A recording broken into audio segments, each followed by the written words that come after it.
कि अब हमारी बास की तो व्यवस्था थी नहीं, गरीब बाबा जी थे। तो ऊपर जाकर मदन मोहन जी का मंदिर है ना, ऊपर शिखर के पास, दोपहर का समय था।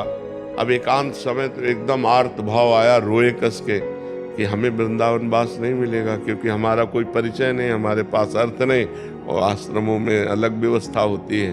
वो बहुत रोए।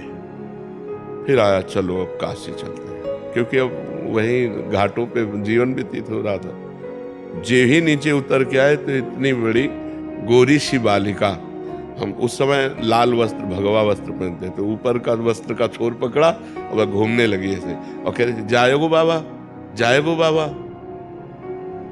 नए नए हम आए थे तो ब्रजभाषा तो समझ में आए थे, कह रही जाएगो। तो हम कहा, यहाँ किसी गोस्वामी की बच्ची होगी, और ऊपर से रो के आ रहे थे, तो कहीं कोई रति थी नहीं। उनका यहाँ किसी गोस्वामी की बच्ची होगी, खेल खेल में ऐसे पकड़ दे। उनका जा, हट जा बच्चा, हट जा बच्चा। बोले जाएगो बाबा। और हम उस समय ये समझ ही नहीं पा रहे कि ऊपर हम बात करके आ रहे हैं प्रभु से, और इधर हमसे प्रश्न किया जा रहा है, और ऐसे चल रही। जो ही हम गए तो जिस आश्रम में रुके थे वहां एक संत खड़े थे। उन्होंने कहा, बाबा तुमको बुलाया है। तो हम कहा, हम तो जानते नहीं। बोले, तुम्हें देखा है, वो बुला रहे हैं। उनका किस लिए? बोले, आप चलो। तो उन्हीं के साथ चले गए। तो उन्होंने, गौशाला थी और एक कमरा बना हुआ था बहुत बढ़िया। बोले, यहाँ दूध पियो, मठा पियो आराम से, और यहाँ रह जाओ। अरे हम कहे तो भगवान की।